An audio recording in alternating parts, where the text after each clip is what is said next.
Scammers are stealing billions of dollars from America's seniors, and they're ramping up their efforts. With calls, texts, or clicks, they can steal a senior's entire life savings. But we have the power to stop these criminals. AARP is fighting for bipartisan, common-sense solutions to protect older Americans' hard-earned money from scammers. Join us today. Visit action.aarp.org/fraud pledge. Paid for by AARP. Welcome to the program. No victocrats allowed because we've got a country to save. So let's get her teed up! You want to play rock? Say hello to my little friend. What the hell's going on out here? Ooh, that's a bingo. 888-971-7243, 888-971-SAGE. I am Larry Elder. We are Salem News Channel. The indictment against former FBI head James Comey is probably on shaky ground. We're going to talk about that. Democrats are poised to sue President Trump over the Iran war. The lawsuit won't be successful. What Maxine Waters said about, quote, taking Trump out, close quote, is far more serious than what Comey did. Why does Waters get a pass? The Supreme Court today issued a ruling that could create a large number of Republican House seats. Ruh-roh. Consumer confidence unexpectedly took a jump last month. Hospitals and insurance companies are getting rich off medical fraud. In the debate for governor of California, a Democrat candidate said Trump is, quote, Steve Hilton's daddy, close quote. You think they're running against Trump? Spencer Pratt, a candidate for mayor of L.A., tells a story about the mayor of L.A., Karen Bass, blocking permits to rebuild the Palestinians because Trump suggested that the permits shouldn't be blocked. Can't make this up. 888-971-SAGE, 888-971-7243 is the number. We're going to get into the Iran war. We're going to get into the indictment against James Comey. But first, let me start out with something a little unusual. I received this letter from Sheila. And it was about the study that I talked about that was done by the Brookings Institution and by Gallup. Brookings is a left-wing think tank, probably the most prominent left-wing think tank in the country. And Gallup is considered to be a nonpartisan poll, although I think it leans left, but it's considered to be a nonpartisan poll. Very respected. I talked about this massive study they did. They talked about it in April of this year. And it was an analysis of relationships across race and their effects on work, family, and friendship. All right? They surveyed 5,000 U.S. adults, asking them questions about their relationships at work, their friendships, their romantic relationships, their family ties, with a focus on how these relationships affect their family life and their work life. And they found this, that explicit racial bias in business exchanges and in friendship formation is rare. When determining whether or not to conduct business with somebody, 87% of adults, according to this study, say that race is not important to them at all. Regarding on friend selection, almost the same percentage, 83% said the same thing. Character, far more important than race. And in hiring, competence, character, experience, 85% expressed preferences that were race neutral when it comes to hiring. 10% expressed a favoritism for black candidates, and 5% expressed a preference for white candidates. In other words, to the extent that race was a factor, and it wasn't a factor, except in a few cases, blacks were more favored than whites. 83% of all U.S. adults say they have a client from a different race than themselves. 80% have one or more co-workers of a different race. Just half have a boss, manager, or supervisor of a different race. Interracial friendships, said this study, are common and successful. Over half of U.S. adults report having a close friend from another race. 72% have at least a friend from another race, whether close or not. Overall, those who have interracial friendships rate them very high, say they're very satisfied with them. It talks about interracial marriages, Those under 30, about 35% are in an interracial marriage. Those who are involved in those relationships, happy with them. Quote, overall, and this is their summary, these findings provide grounds for optimistic assessment of America's future in an increasingly diverse society. Large majorities of Americans reject racial bias when it comes to forging friendships and in business relationships. In the case of hiring, a small preference for a black job candidate is consistent with a desire to combat anti-black discrimination, past and present.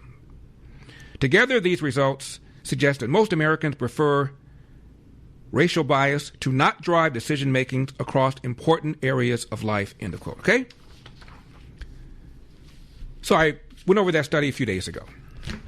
We spent some time on it, not a lot of time on it, because I've often said that race is no longer a significant factor in American life. So I get this letter from Sheila. Your study you talked about today, that there is no need for racism due to one study that was done. The study you talked about today, that there is no need for racism due to the study that was done. There's no need for racism? What? She continued, who did this study? I would like to see it duplicated with real individuals who are affected by this, because you are so far removed you would not understand if a dog bit you where the door knock would hit you. Okay.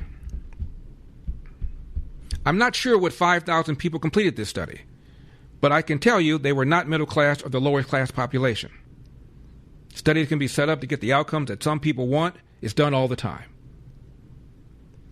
Again, this is a left-wing organization, kind of organization that you would think would be talking about racism and concerned about that kind of stuff. They found out it isn't particularly relevant today. Back to Sheila's letter. When I discovered your show, I thought this could be a black man with a real look at reality. After seeing this segment, I'm appalled. Listening to you, I now see you are a white, pompous man in a black-skinned suit. You are a shame to the African-American slavery history. You deny your history and the effects that this history has on people of African slavery descent, but you know you will have to explain this to God one day. There are many men and women who were in your life, but were turned on by people they thought was 100% behind them until they were turned off. There are ways that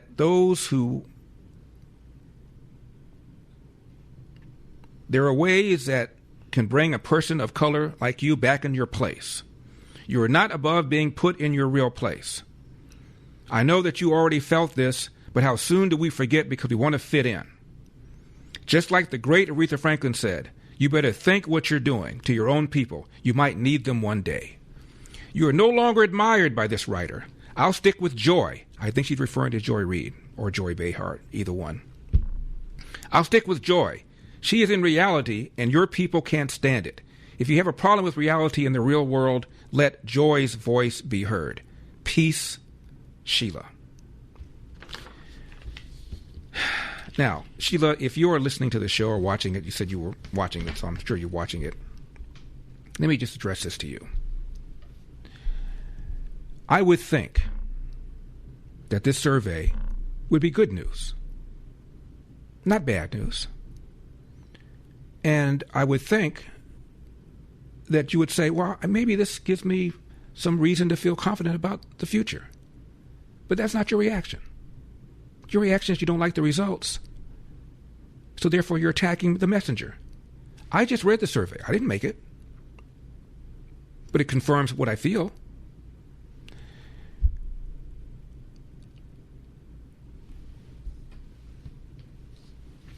This is Barack Obama, 2008, number 5.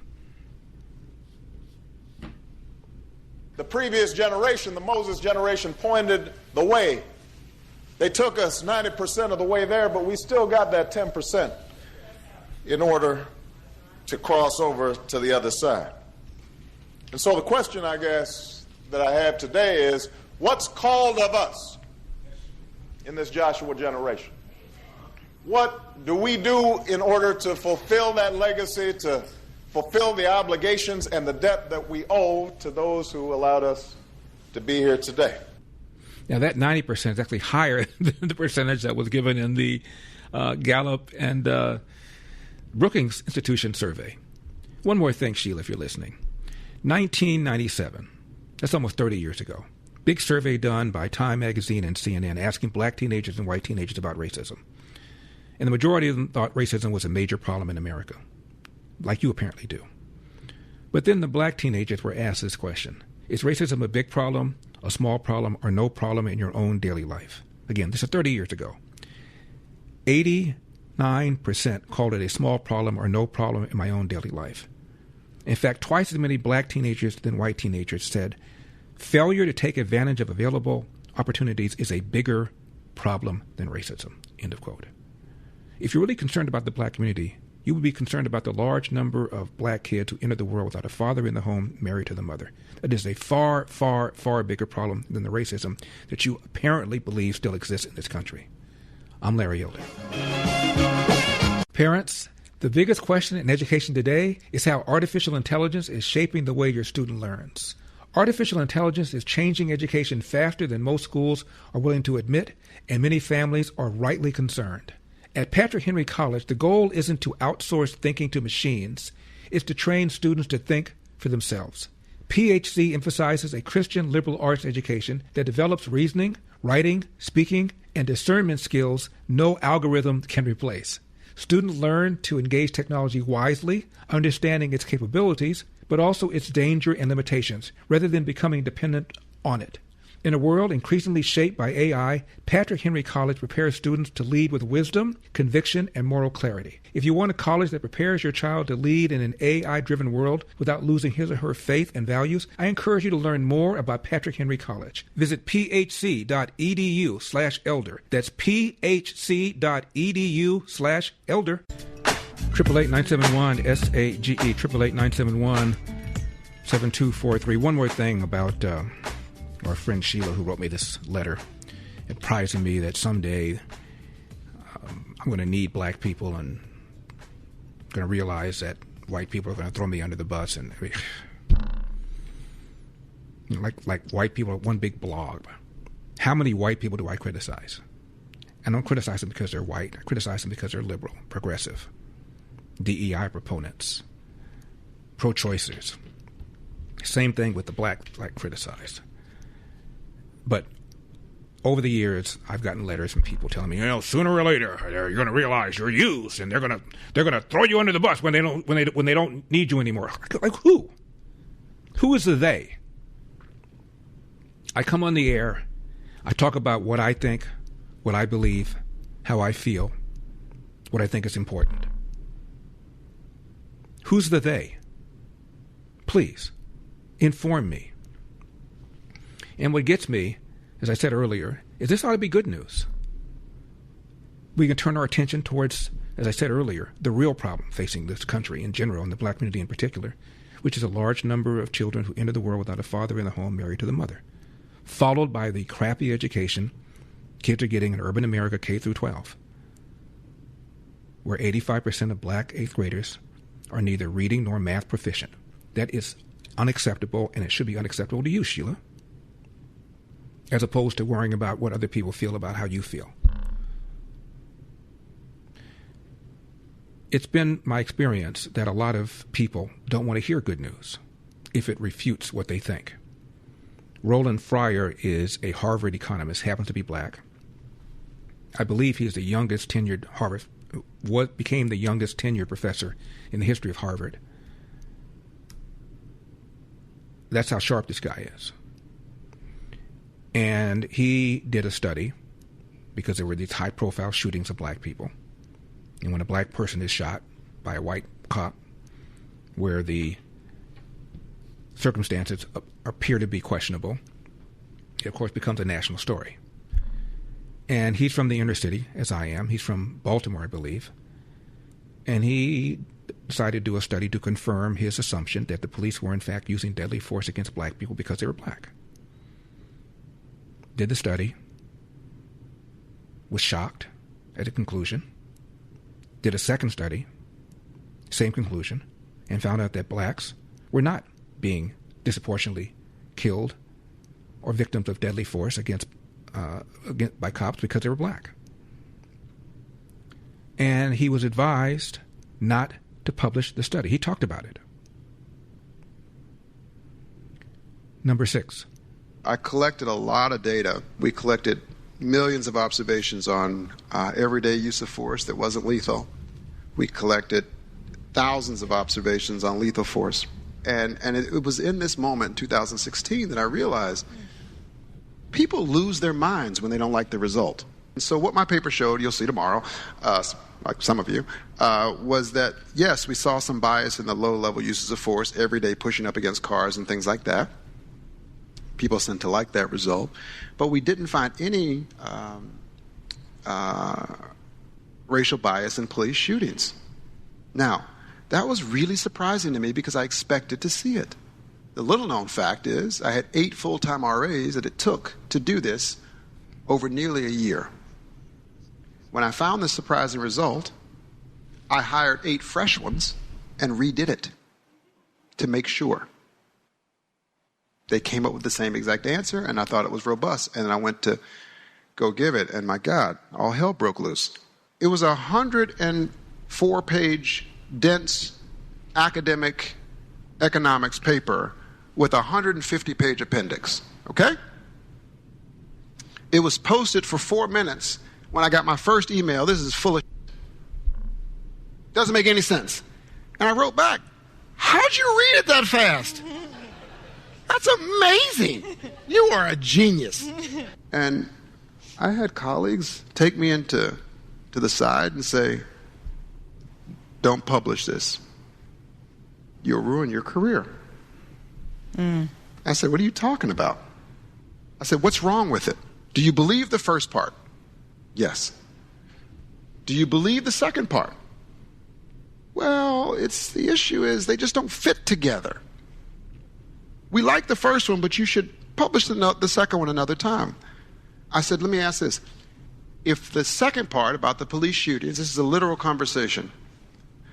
I said to them, if the second part showed bias, do you think I should publish it then? And they said, yeah, then it would make sense.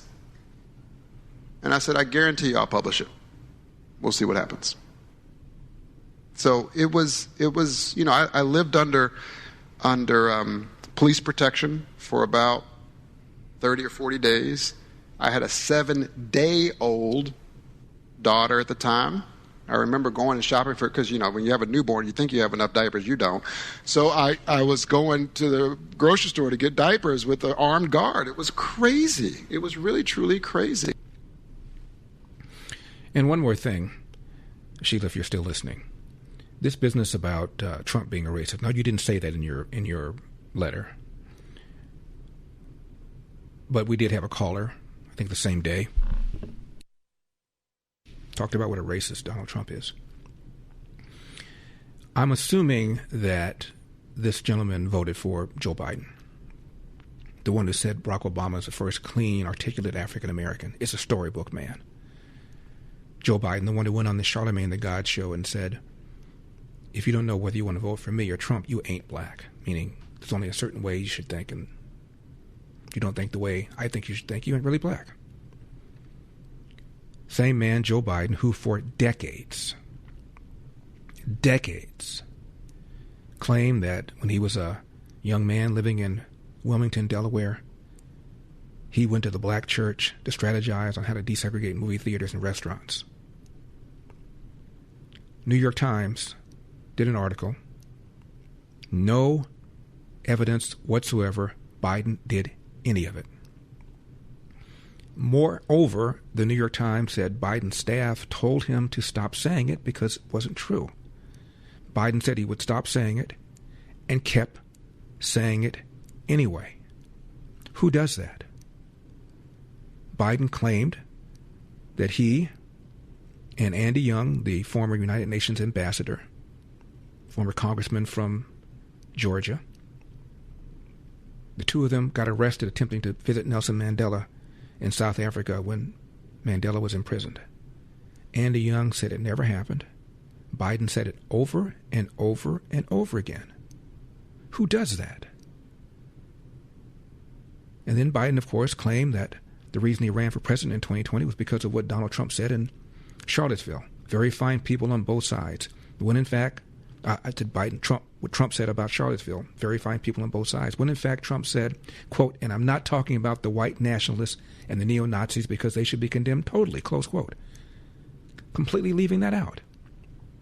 This guy has played the race card in order to get votes, to characterize himself as a champion of civil rights, all one fat, big lie. Why doesn't that bother you? I'm Larry Elder.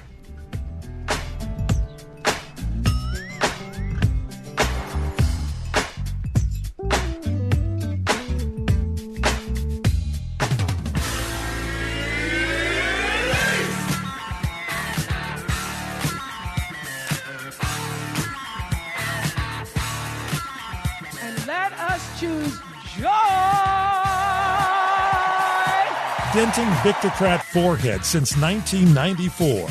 The Larry Elder Show.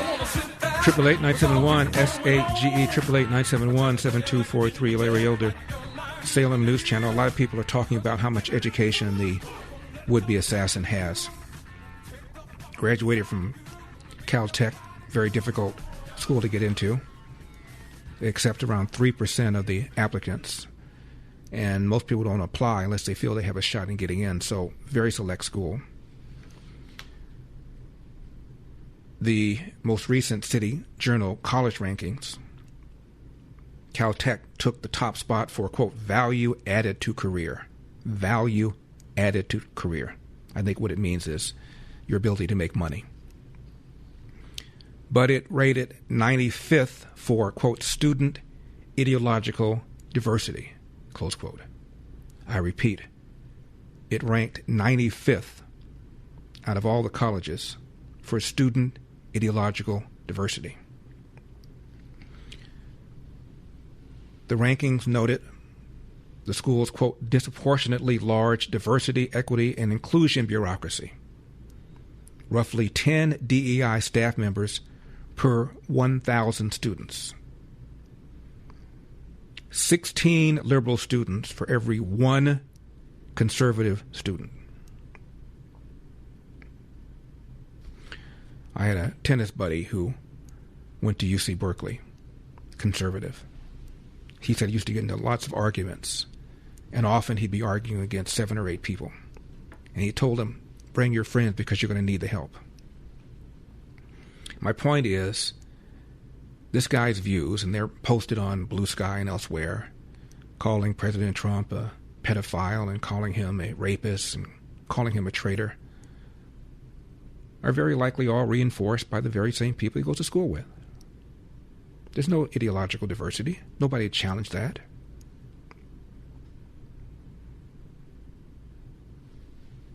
There's no study I could find on the professors of Caltech.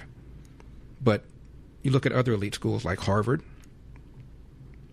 There was a study about the spring 2023 faculty of Harvard. 31.8% of respondents from the Harvard Faculty of Arts and Sciences and the John A. Paulson School of Engineering and Applied Sciences identified as, quote, very liberal, 31.8%. 45.3% of these professors responding to this survey describe themselves as liberal. 3% describe themselves as conservative. 2.5% it's very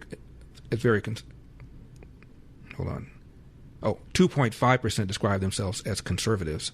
0.4%, 0.4% describe themselves as very conservative. So, very likely, this would-be assassin, surrounded by people who think the same way, who reason the same way, who feel the same way, whose politics are the same, and nobody's challenging anybody. One of the most persistent criticisms of President Trump, again, is what he said at Charlottesville, or what people say he said at Charlottesville, when in fact he was talking about there are very fine people on both sides of the debate about whether there should be a Confederate monument in the public square. 2 years after the fact, even Jake Tapper said that. And one of their other hosts, Michael Schmerkanish, also said it 2 years later. I went back and I looked at that, and, he wasn't talking about neo-Nazis and white nationalists on very fine people. He was talking about very fine people on both sides of the debate about whether there should be a Confederate monument in the public square. However, that story just festered for 2 years before these two hosts on CNN clarified it. But even then, most people still believe he said that. And that's just one thing. NBC wrote about a Brookings survey, about a Bloomberg study, rather, that found a few months before the 2016 election, the number one reason that people cited for not liking Trump, that likely voters cited for not liking Trump, is that he, quote, mocked a disabled reporter. He talked about this incessantly. He mocked what he thought was a reporter's retreat from the story. President Trump said that there were people on 9/11 in New Jersey who were cheering the fall of the Twin Towers. And because Trump gets fact-checked no matter what he says, for a couple of days nobody could find confirmation, and Trump pointed to an article written by a guy named Serge Carville, who said there were people who said that there were people who were cheering the fall of the Twin Towers. And then the reporter backed away from the story, and that's what Trump mocked. Parents and grandparents turn onto any streaming platform, open any textbook, scroll any feed. Our kids absorb it every single day. You are a biological accident. The universe is pointless. That's a worldview being handed to them without their permission. But a new powerful documentary called The Story of Everything explains a deeper truth, written in the stars and the very code of our DNA. It's called intelligent design, something the cultural gatekeepers don't want to talk about, that we were created with a purpose by a creator. The Story of Everything does what no major studio would ever do. It equips you with the scientific evidence to defend your faith and challenge the narrative. In theaters right now, but only through May 6th. And be sure to watch my terrific interview with the executive producer, Stephen Myers, at thestoryofeverything.film/Larry. That's thestoryofeverything.film/Larry. Get your tickets now, including a free ticket for students. That's exciting. Again, thestoryofeverything.film/Larry. Get your tickets right now. Thestoryofeverything.film/Larry.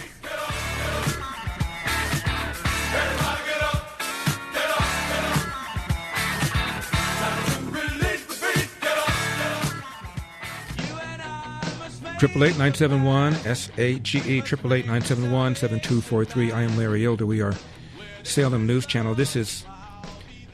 We're also coming to you from the Relief Factor studio. Don't forget your Relief Factor, 800-4RELIEF, 800 the number 4RELIEF. This is Texas Representative Jasmine Crockett, number 16. Spark, and then it can spread like wildfire. This happened within minutes of this news being announced. And here's Jasmine Crockett. She said this: has there ever been a president have this many close attempts on their life? Attempts in quotes.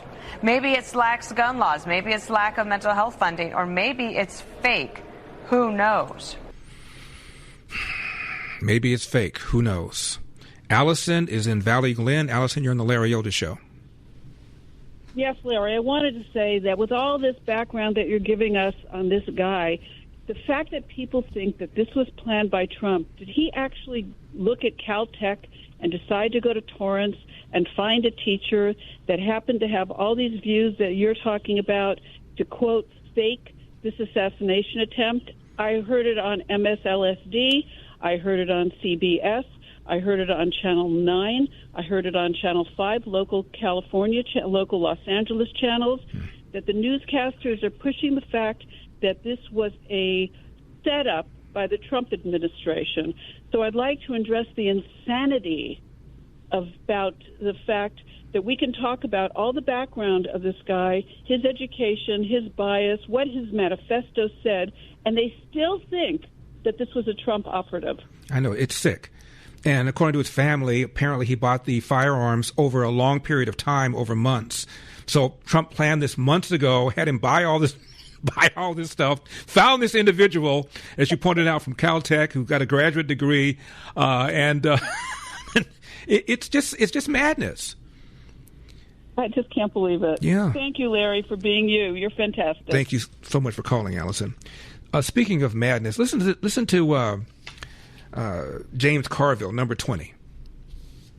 Many times people have criticized me because I've called Trump the MF word, and I've called him worse than that, and I've called him a Irish sack, and I've called him Rod, who is Vance's spiritual mentor, and Tucker Carlson, who is a person of some substance in the Republican Party, have both called Trump the Antichrist. Well, even I haven't gotten there. So please, all of the people that fight in the street about my name calling, understand this. I have not yet referred to Donald John Trump as the Antichrist. All right? Because I think the Antichrist would be smarter than him. But at any rate, this is what's going on over there. Rod Dreher, who is a much, much, much, much, much bigger deal than anybody realizes, and Tucker Carlson, who everybody realizes is a big deal, have taken to calling him the Antichrist. So I'm just going to keep calling him a mother and not even worried about it. Okay. Now let's just analyze that a little bit. James Carville, without James Carville, Bill Clinton would not have gotten elected. There's a wonderful documentary about the election of 1992 in which James Carville and George Stephanopoulos were featured. No way that Bill Clinton would have gotten elected without James Carville. Brilliant strategist. He wrote a book about how he defended Bill Clinton against allegations made against him. Do you remember what some of those allegations were? Juanita Broaddrick said she was raped by then AG Bill Clinton. That didn't seem to bother Mr. Carville. Paula Jones said she was assaulted by Bill Clinton. Filed a lawsuit, which Hillary Clinton said had no merit. Fast forward years later, it was settled for, I think, $800,000. Jennifer Flowers alleged that they had a long-standing affair. Bill Clinton called her a liar. Years later, acknowledged that they were, in fact, having an affair. There is a very respected writer named Christopher Hitchens, a Brit, member of the left, good friend of Bill Maher, was on Bill Maher's show, Politically Incorrect, several times. He wrote a book about Bill Clinton called No One Left to Lie To, and in his book, he said 3 other women, in addition to Juanita Broaddrick, made plausible accusations of rape. Media didn't seem to be particularly interested in finding out who these 3 women were. And then, of course, we know about what happened in the Oval Office with the intern that Bill Clinton denied, called her a liar, only to be determined that he did, in fact, have a relationship with her because of the dress that she kept. So referring to her as a liar, referring to Jennifer Flowers as a liar, referring to Juanita Broaddrick as a liar, referring to Kathleen Willey, I forgot about her. She's the one who went to the Oval Office. She worked for the Clinton campaign, had a financial reversal, went to the Oval Office hoping that Bill Clinton would give her some financial assistance. Instead, he took her hand, allegedly, and put it on his genitalia. There was a 60 Minutes episode about this, and the correspondent said to her, was he aroused? And she said yes. So Carville writes a book about how and why he defended Bill Clinton. Said he was an imperfect person, but a good president. But Donald Trump is a mother effer. And let's remember, at one time, Kamala Harris, who later became Joe Biden's running mate, said she believed Tara Reid when Tara Reid claimed that she had been sexually assaulted by Joe Biden. All I'm saying is Donald Trump is considered to be this degenerate person with despicable character. But Bill Clinton, against whom there have been several allegations, Not a problem. Joe Biden, against whom there was a very serious allegation. By the way, there other women came forward too, other than Tara Reid, and said that he had behaved inappropriately with them. But that doesn't seem to bother people like James Carville. Can you say double standard? Now, for 250 years, Americans have believed in one powerful idea, that we were meant to live free. Free to work hard, free to move, free to enjoy life without being held back. But if everyday aches and pain are slowing you down, it might be time to declare your independence from pain. I've told you about my golfing buddy Tom. Golfs almost every single day, stretch golfer. And he says because of shoulder pain and back pain, he wouldn't be able to pull that off if he weren't taking Relief Factor every single day. Relief Factor is a 100% drug-free, research-based formula designed to help your body fight inflammation, one of the root causes of pain. It's not a quick fix or a temporary mask. It works from the inside out, at the source. Relief Factor was created so people could get back to living life on their own terms, walking, working, exercising, and enjoying the moments that matter. This year, as we celebrate 250 years of American independence, take a stand for your own freedom. Declare your independence from pain. Try Relief Factor today for just $19.95. Your 3-week quick start is ready for you. Visit ReliefFactor.com, ReliefFactor.com, or call 800-4-RELIEF. That's 800-4-RELIEF. I'll be there. Wherever you need me, I'll be there. Larry, it sure is a shame that James Comey turned himself in, period. Would have loved to see a 6 a.m. FBI raid at his house with CNN in tow. Just saying. 888-971-SAGE, 888-971-7243. I'm Larry Elder. We are Salem News Channel. Coming up, James Comey, the indictment against him is probably on shaky ground. Democrats are poised to sue President Trump over the Iran war. Supreme Court issues a huge ruling that could create a large number of Republican House seats. Consumer confidence unexpectedly took a big jump last month. We're going to talk to economist Stephen Moore about how hospitals and insurance companies are getting rich off medical fraud. And in the debate for governor of California, a Democrat candidate said Trump is, quote, Steve Hilton's daddy, close quote. All of this and more, 888-971-SAGE. Payam is in L.A. Payam, you're on the Larry Elder Show. Thank you for calling. Hey there, Larry. Good afternoon. How are you, sir? I am well. How are you? Fantastic. Thank you. Mm-hmm. I have a baffling question that I'm finally glad I got a hold of you to ask. The question is, how the hell did this guy from our beautiful state of California grab all the guns and shotgun and all the knives and everything, put it on a train from California to Chicago, and Chicago to Washington, D.C.? Did he ever tell everyone, I'm just going to D.C.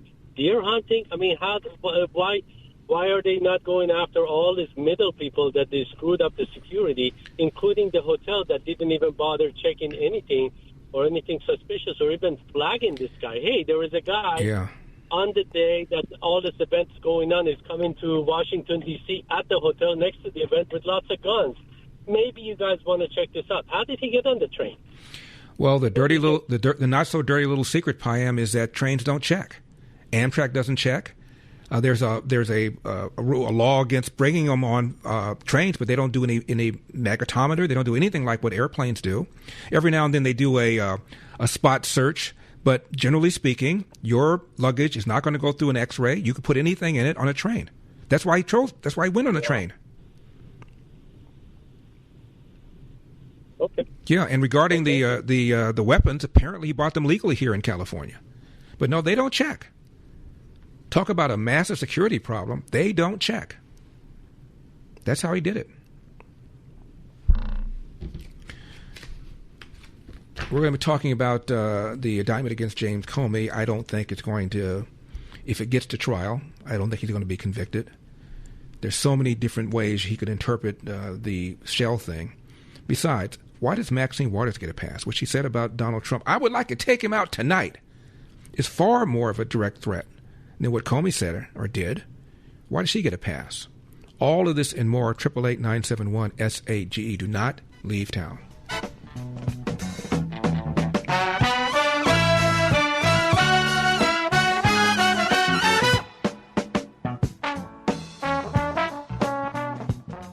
So let's get her teed up! You want to play rock? Say hello to my little friend. What the hell's going on out here? Ooh, that's a bingo. 888-971-SAGE. 888-971-7243. I am Larry Elder. We are Salem News Channel. I'm going to get to Comey in just a second. But one more thing about this would-be assassin and the fact that he went to Caltech, where there are 16 liberal students for every one conservative. And where at an elite school like that, as to Harvard, faculty members, when responding to a survey, only 2.5% of them call themselves conservative. 0.4% call themselves very conservative.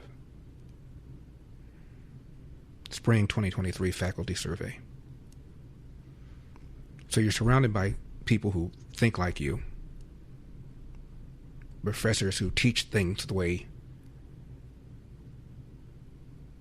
you perceive them. A few years ago, there was a survey done of freshmen who got into Dartmouth, and those who were conservative were asked, would you be willing to have a roommate who was liberal? And most of them said yes. And the liberals were asked, would you be willing to have a roommate who's conservative? And most of the liberals said no. So, unwilling to have your views tested by a roommate who thinks differently? I wrote this in my book about my race for governor called As Goes California, my mission to rescue the Golden State and save the nation. I talked about how when the race was over,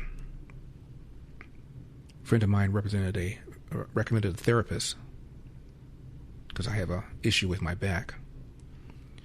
So I contacted the therapist, made the appointment, and she's performing some therapy. And she's playing Motown music as she's doing this. And virtually every song, I knew something about the song, who wrote it, who performed it, the backstory of the performer. Marvin Gaye's What's Going On came on. I said, oh, that's an album that he wrote. And the owner of Motown, Berry Gordy, tried to discourage him from doing it because Berry Gordy liked to control the singers and the songwriters. But Marvin Gaye insisted on doing this. He had a concept album. And Berry Gordy relented, and he did it, and it was the biggest seller at the time in the history of Motown. So we talked for about maybe half hour. And after about a half hour, she said, I know who you are. And I know that you ran for governor. And I didn't vote for you. But had I known you were this funny and this personable, I would have voted for you. I said, do you know any Republicans? She said, no. No friends, no neighbors that you know of? She said, not that I know of, no. I said, news bulletin. We have personalities. We have senses of humor. And she laughed. I had a similar experience after I ran when I went to a restaurant to meet a buddy of mine for dinner. And he was late. So I'm sitting there by myself. And a table next to me with two ladies there. I think they felt sorry for me because I was sitting there by myself. So we started talking.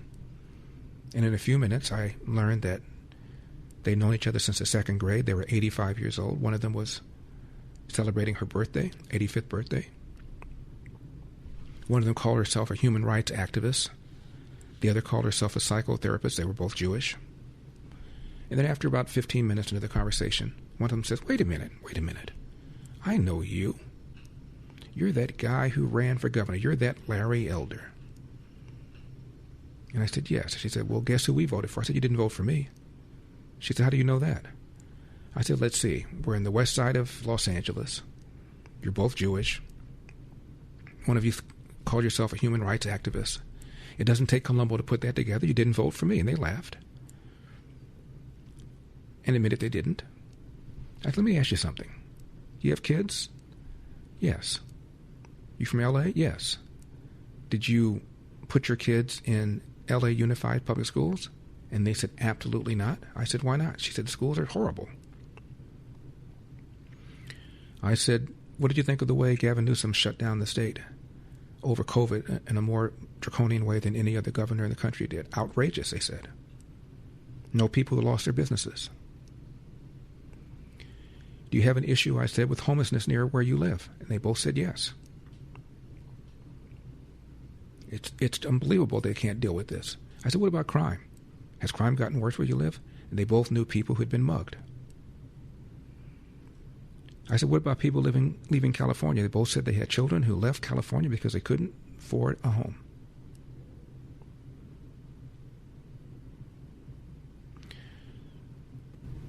I said, so here we are completing each other's sentences, but you didn't vote for me.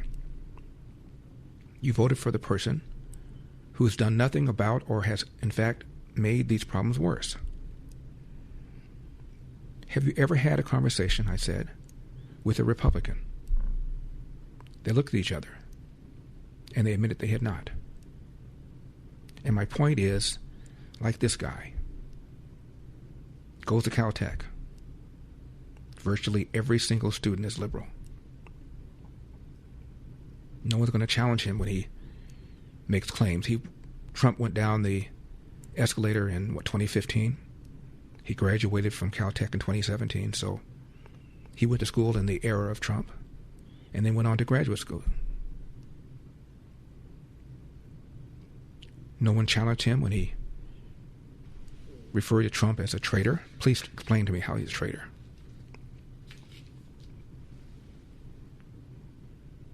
Said horrible things about Elon Musk. Nobody was there to say, well, this guy has created a lot of jobs. I mean, my God. Tesla, SpaceX.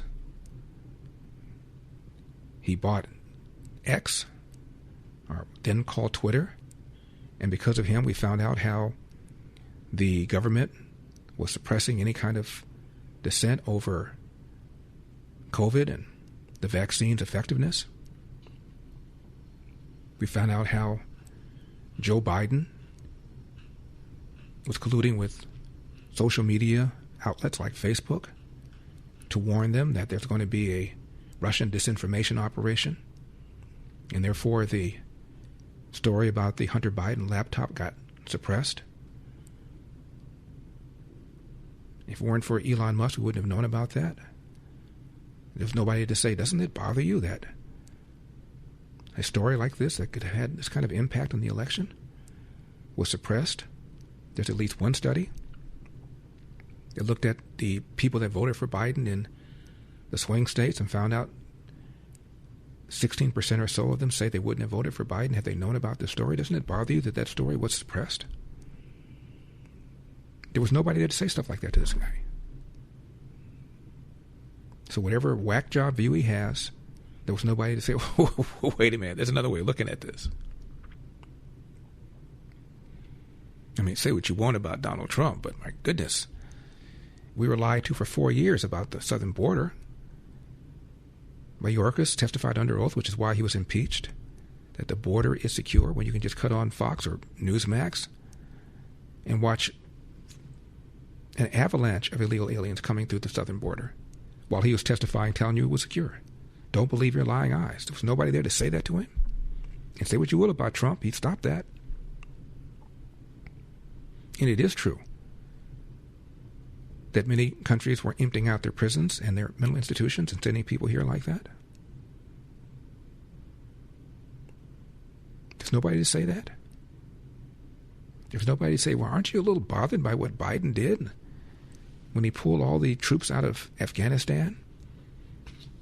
And he claimed nobody advised him that by pulling 2,500 troops out of Afghanistan, the Taliban would come back and the Afghan government would melt away. When there were generals that testified, that's exactly what we told him. There was nobody to say, well, Trump didn't do that. 13 people killed at Abbey Gate, the same number of military members that have been killed so far in this war. Just that one day, killed. Hundreds of Americans and thousands of Afghan collaborators left behind. There was nobody there to tell this would-be assassin that, well, Trump hasn't done that. Nobody to tell him that Trump was able to negotiate the release of the hostages and their remains out of Gaza. Walk alike, talk alike, think alike, reason alike. 888-971-SAGE, 888-971-7243. We're going to talk about James Comey later on. Don't go away. For our April read on consumer confidence, the headline number expected to be under 90. It comes in stronger than expected. 92.8 is the new reading for April, and that follows an upward revision from 91.8 to 92.2. 92.8 is the high watermark of the year. You have to go back to the last month of 2025 to find a higher number. 123.8 present situation. That's over 3 points higher than expected, and sequentially a bit higher than our last look. 123.8 would be the highest level going back to the November read of last year. And finally, what are we looking at ahead? Expectations. 72.2, we are looking for a number around 69. 72.2 will be the best read since February of 72.6.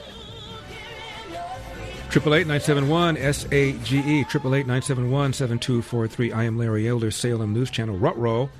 Good economic news. El Dorado, as you know, I bring the most insightful, informed, and intelligent experts on my show every Wednesday. I bring on an expert in banking and the economy, whom I discover. His name is Alex Abkarian, former banker, economist, co-founder of Allegiance Gold. Alex, you just heard that clip. Consumer confidence up much more than people thought. And big things are happening this week. Fed decisions on interest rates, inflation, GDP, all this economic data. So let's cut to the chase, cut out the noise. What's going on? Good to see you, Larry. You too. Thanks for having me. Well, look, we have mixed results. So CNN surprisingly reported something positive about the economy, right? Today, the Fed talked about not raising the rates, in line with expectation. I was going to say, did that surprise you? It did not, because we have Kevin Warsh coming up by May 15th that President Trump had appointed. And basically what we're seeing is this, that no matter what the Federal Reserve does, they're in a very tight spot. Why? On one hand, we see inflation increasing. Main contributor has been the war and the oil prices. Okay, and tomorrow we're going to get the inflation. The expectation is it's going to be between 3.2 to about 3.4. At the same time, we're going to look at the growth number in our GDP for the first quarter. That annualized number is anywhere between 1.5% to 2%. So where's the challenge for the consumer? That the inflation is actually growing more than the economy itself. So people are losing ground. Correct. And this is the challenge that we have to take into consideration. We cannot just be in stocks and bonds and just paper assets. The power of diversification, of having something that it's outside of the system, it's very, very important. Why is that? Because anytime the system has some challenges, we know, this is not political news, whether it's the Federal Reserve, the federal government, they're going to protect the system. What is the system? Well, they have to make sure that they can actually adjust the interest rates or print money when they need to.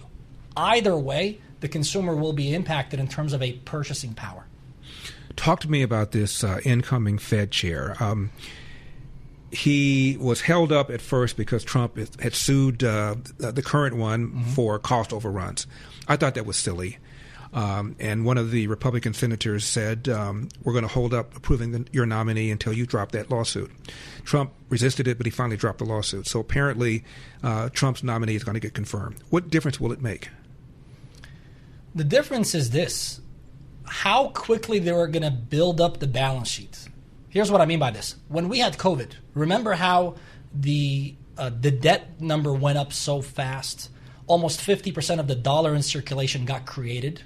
So if you want to have a Fed that is what they say hawkish or dovish, in a simple layman term is this. Do we have a Fed that wants to print a lot more, or do we have a Fed that is conservative? Now, what does President Trump want? He wants a lower interest rates that will spur the growth of the economy, that will lower the cost of borrowing. And as a result, it will increase printing. But if you're someone in your 60s and 70s and 80s where you have some wealth, lower interest rate is not in your favor. It helps people in their 30s, 40s that are borrowing a lot more. So this is where the challenge comes in. The Fed chair has a power to influence what the interest rate direction is. And let's not make a mistake about this. For the first time ever in the last 25 years, we have a Federal Reserve that is divided. Usually the 12 members were always united on the message, and that communicated strength that we're all in alignment. But right now, some people want to raise the rates because inflation is going up. Others want to stay the status quo. They're saying, let's see what's happening with the war. Let's see what's happening with the inflation and the job numbers. And then others, they know that there is a problem within the banking system and liquidity and want to lower the rates. What do you think they should do? As a short-term fix or a long-term fix? So look, short-term, we always want the solution to be, we want to kick the can down the line. So does it benefit the market if we lower the rates? Does it benefit the affordability when we lower interest rates? Mortgage rates will come down. Does that benefit? Absolutely in the short term. But in the long term, it's going to have a ripple effect. And the main thing to keep in mind is this. You have to ask yourself, am I playing the long game or am I playing the short game? Short game, you want lower interest rates. Long, you actually don't want the rates to drop a lot because it's going to affect our purchasing power. And this is why the Fed is in a very tight position, because no matter what decision they make, it's going to come down and affect our buying power. This will buy us less and less and less. It's the same Benjamin Franklin. Versus this doesn't do anything. They can't print it. And we're seeing that over time it has just gradually maintained its buying power. So people are thinking about their retirement accounts. They're thinking about their 401ks. They're not factoring in the loss of purchasing power. And that's why it's important to understand what the Fed is going to do and how to position yourself proactively. You mentioned the war. It doesn't appear it's going to be as short as President Trump, I think, thought at first. The Strait of Hormuz is still blocked. We're coming up on the 60 days that Trump then has to go back to Congress to get an additional 30 days. And oil prices are still high. What do you think is going to happen? And how does that affect the outlook on gold? It's interesting. Ever since the war started, what we saw that gold took a step back a little bit, and then it came back up.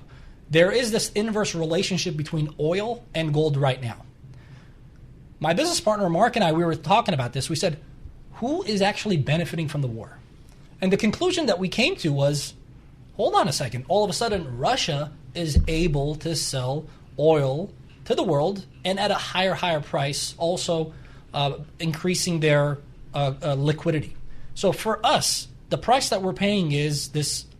We're vulnerable to what's going to happen to the price of oil. That's going to trickle down to the airline, to the transportation, to the food cost. So the longer this takes, the more of an impact it's going to have. And make no mistake about this, gold foretells what's going to happen. So right before the war, gold was up about $700. It took a step back. In the last 2 weeks, we have two major banks, Larry, that came out and gave this large forecast. Wells Fargo, 8,000, and this morning, Deutsche Bank, 8,000. Why? They're talking about debasement. What does that mean? The world, the central banks, foreign countries are saying, well, I want to have less dollars and I want to have more gold. Alex, your insights are always spot on. Folks, Alex and I have been on stage together at several wealth summits.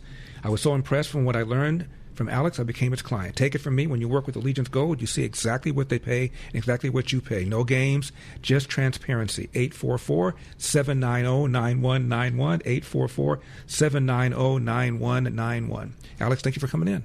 Thanks for having me. See you next Wednesday. Always a pleasure. You got it.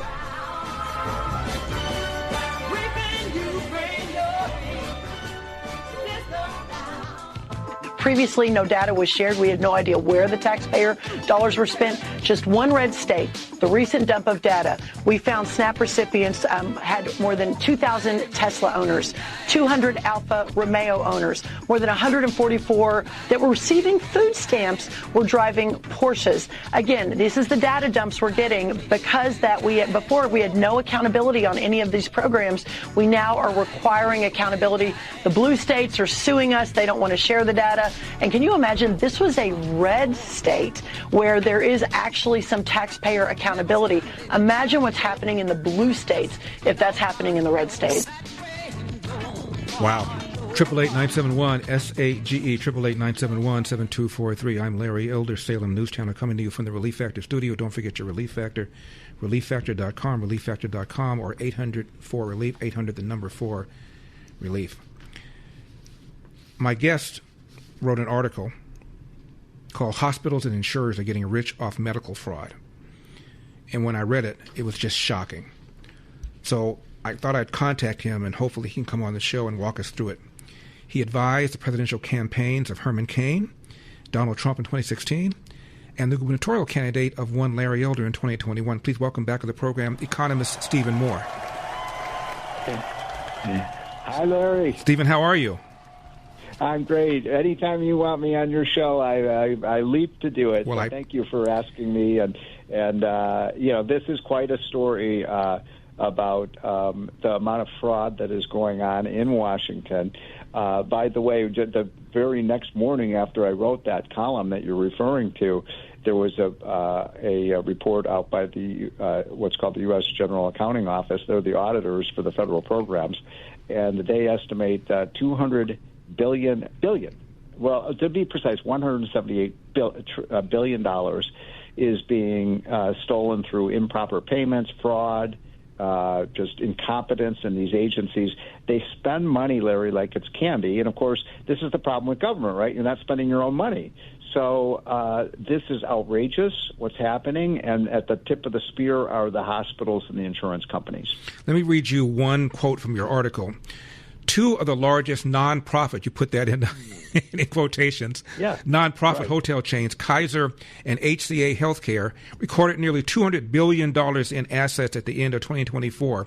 As Representative Jason Smith, chairman of the House Ways and Means Committee, put it, hospitals are charging an insane amount. Hospital prices have skyrocketed 300% in just over 2 decades, more than any other sector of our economy, end of quote.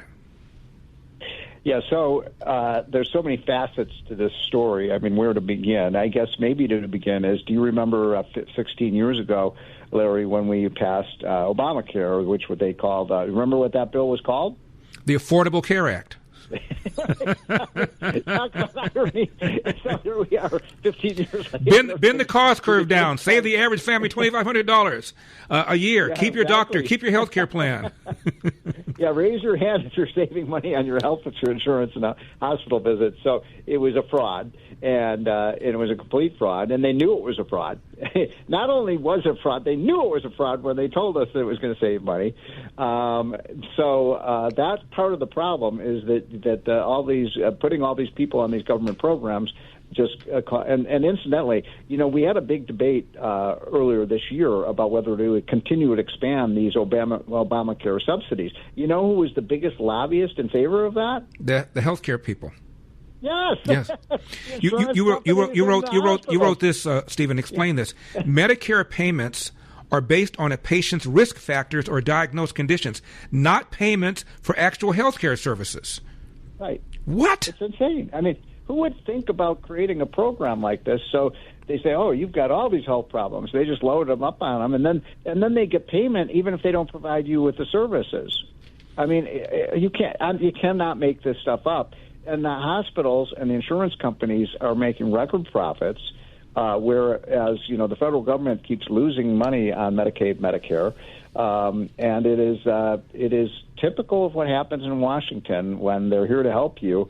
And we've seen, and the problem, of course, is so people don't really understand that there's 3 levels of this. A lot of people have their health insurance through their employer. I get my insurance through my employer.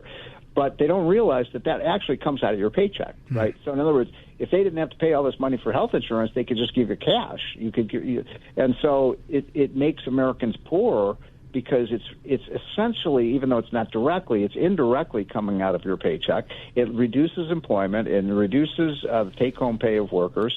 It is leading to huge bank accounts for the insurers, and the government is massively in debt. Stephen, can you hold on for just 1 second? I want to ask you, when we come back in a few minutes, what do we do about all of this? And what the original sin of all this was? So please don't go away. Okay. Our founders believed that freedom wasn't just a word, it was a way of life. The freedom to move forward, the freedom to pursue what matters most, the freedom to live fully. But pain is a way of taking those freedoms away. That's why Relief Factor exists. I've told you about my brother Kirk having difficulty going up and down the stairs in the morning until he followed my advice, began taking Relief Factor. Relief Factor is a 100% drug-free, research-based supplement designed to help support a healthy inflammatory response, addressing pain at its source, not just covering it up. Over 1 million Americans have found relief and reclaimed parts of life they thought were behind them. So this year, as we celebrate 250 years of freedom, ask yourself a simple question. Are you living with the freedom you deserve? Relief Factor gives you the opportunity to live pain-free and get back to the life you love. Try Relief Factor today for just $19.95. Your 3-week quick start is ready for you. Visit ReliefFactor.com, that's ReliefFactor.com, or call 800-4-RELIEF, that's 800-4-RELIEF.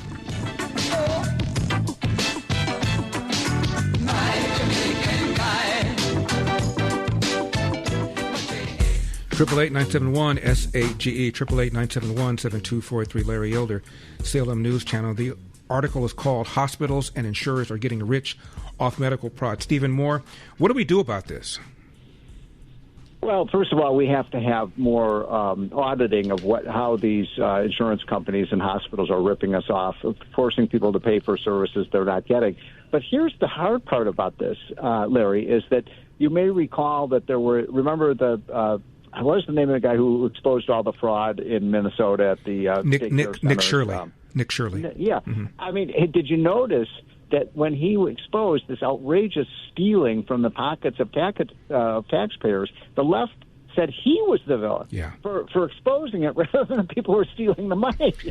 How crazy. There's even legislation. There's even legislation here in California that some people are calling the Nick Shirley Act that basically would stop him from doing the kind of things he did to expose the fraud. Outrageous! I mean, that is the most outrageous thing I've ever heard. So California. They don't want whistleblowers. They don't want people to know when these vendors are stealing money from you. And now we wonder why California and the federal government have massive deficits. So we have to monitor these things. And the other thing we have to do is we have to just get the government the hell out of health care.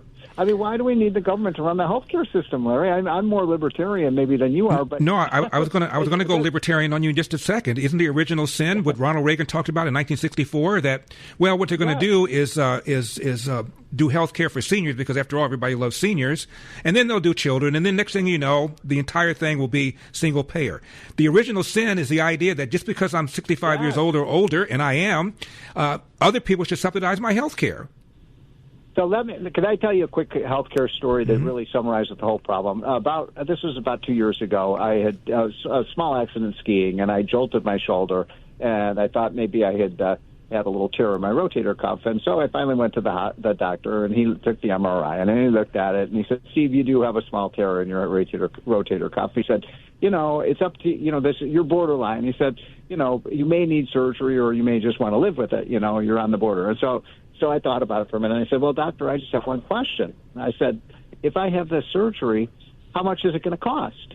And he broke out laughing. He said, Steve, I've been doing these surgeries for 20 years. He said, you're the first patient I've ever had ask what it's going to cost. Now, we're Americans. We always ask what things cost, but we don't because somebody else is paying for it. Right. And then, then he laughed again. He said, by the way, Steve, I don't even know what it's going to cost.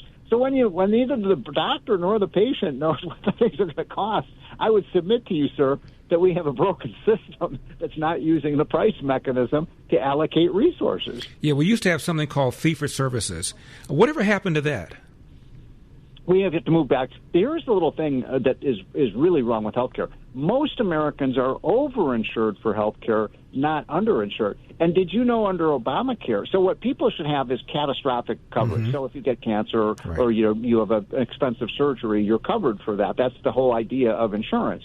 But why do you need insurance for a doctor's visit or to go see the dentist? I mean, so in other words, you were just paying through these huge insurance premiums. We have to move back to putting the patient back in the equation. By the way, Trump is very good on this. He said in the State of the Union address, let the money follow the patients, not the insurance companies and the hospitals. And then we have the health savings accounts where you could put away money tax-free for out-of-pocket expenses.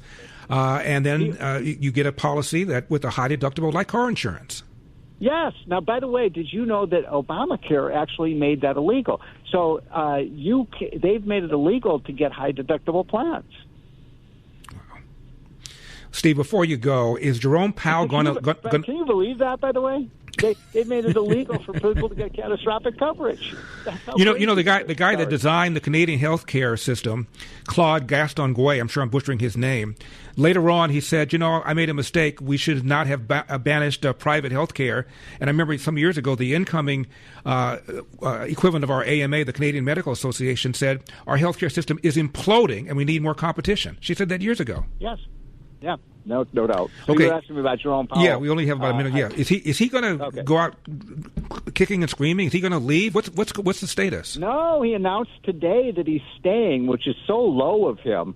Because, look, when you're out, you should be out. And that, that's just not fair to the incoming Kevin Warsh. By the way, who is going to be absolutely fantastic. He believes that the purpose of the Fed should be to keep the dollar as good as gold and to keep inflation down. So, but Jerome Powell's he's the most political Fed chair we've ever had. And he says Trump is trying to politicize the Fed. No, it's Jerome Powell and he should go. But he's such a small person that he's going to stay there and just be a thorn in the side of Jerome Powell. Steve, at first he said he wasn't going to go because Trump was suing him for cost overrun for the new Federal Reserve building. Exactly. That lawsuit was dropped. But he's still staying? He announced that today. Is that legal? Is that lawful? Has that ever happened before? He has to. Yeah, but it's never happened before, at least in the 40 years I've been following this. And it's just, it's not fair to the incoming chairman to just stick around and what he's going. He's going to criticize Powell he's going to criticize Kevin Warsh every time he thinks he's making a mistake. And by the way, the press loves Jerome Powell because he hates Trump. When you say he's sticking around, does it mean he still gets one vote? He will be a member of the board. But all the power really resides with the chairman. As you may recall, I was nominated by Trump to be on the board. I didn't make it through there because I have too many skeletons in my closet. But, by the way, did you know the reason I didn't make it is I had a $50,000 tax lien, and after the whole thing was over, I got a note from the IRS saying, "Oh, whoopsie daisy, we made a little mistake. We owe you $20,000." The press never reported that one. That's funny. Years ago, I had a tax lien, and then about 3 or 4 years after that, the IRS contacted me and said, "Whoops, I'm sorry, you really didn't have a lien. It was a mistake." I don't know how that happened. Yeah, exactly. Well, the problem is you can't fight. When you go to tax court, you know this, Larry. You are guilty until you prove yourself innocent. Right. Well, Stephen, now you have to run. Thank you very much for sticking around. I appreciate it. Thank you, Larry. You got it. Take care. 888-971-SAGE is the number, 888-971-7243. The president had a few things to say about James Comey.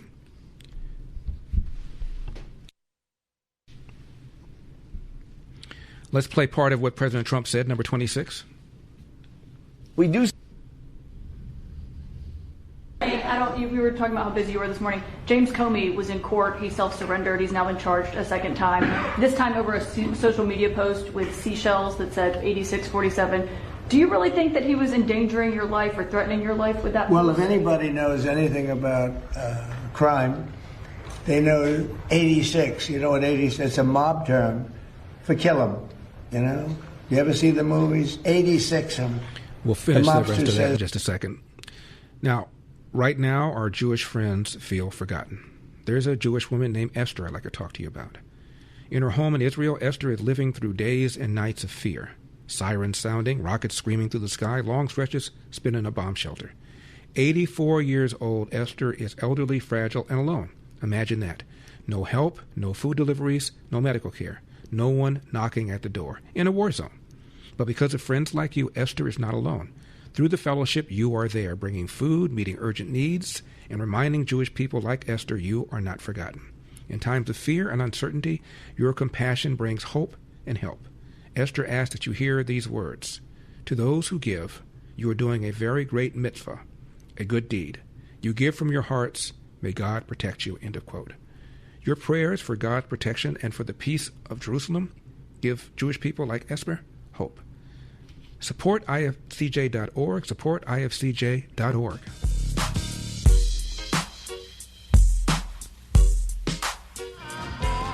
Triple 8-971 SAGE 888-971-7243. I am Larry Elder, Salem News Channel. Back to let's hear from the beginning what President Trump said. Number 26. We were talking about how busy you were this morning. James Comey was in court. He self-surrendered. He's now been charged a second time. This time over a social media post with seashells that said 8647. Do you really think that he was endangering your life or threatening your life with that? Well, post? if anybody knows anything about crime, they know 86. You know what 86? It's a mob term for kill 'em. You know? You ever see the movies? 86 'em. The mobster says to one of his wonderful associates, 86 'em. That means kill 'em. It's, I think of it as a mob term. I don't know. People think of it as something having to do with disappearing, but the mob uses that term to say when they want to kill somebody, they say 86, the son of a gun. I'm trying to keep the language nice and clear. They don't use that term, son of a gun. They use another term. But that's a mob term for kill 'em. Yeah. But do you really think your life was in danger? Probably. I don't know. You know, based on what I'm seeing out there, yeah, the people like Comey have created tremendous danger, I think, for politicians and others. Comey is a dirty cop. He's a very dirty cop. He cheated on the elections. He tried to help Hillary Clinton, as you know. He dismissed a lot of things that he should have proceeded with. I wasn't involved, but he should have proceeded with. No, he's a dirty cop. He's a crooked man, yeah. And here is a former Trump attorney, number 9. Let's talk about this particular case in 86. This guy was the director of the FBI. In the first Trump term, Governor Whitmer was jammed up over 86. He didn't know about this. The Biden threat, he didn't know about this. He's either one silly or he's clueless. Here is FBI Director Kash Patel on the Comey indictment, number 18. These cases take time. Our investigators work methodically. They are career agents, career prosecutors who work these matters. They call the balls and strikes in the field as they see fit, pursuant to the facts of the case and the law. They took that information and made a presentment to a grand jury, a jury of peers in the district in which the alleged crime took place. And that grand jury spoke, and that grand jury returned a 2-count indictment against James Comey. James Comey allegedly threatened the life of the President of the United States. And as you all now know, shortly after posting that threat, he deleted that threat and then issued an apology. All of that information was presented to the grand jury, and Mr. Comey will have his day in court and his ability to speak to a jury of his peers. And this is a reporter to the acting AG, number 19. Sir, how will you prove intent when, as the director had acknowledged, Mr. Comey said he did not associate 86 with doing harm, and he took it down promptly, said it was political speech, not an intent to harm the president? Well, it's not. This case was indicted today. This conduct occurred about a year ago, May 15th of last year. There's been a tremendous amount of investigation. We'll talk more about this on the other side. 888-971-SAGE.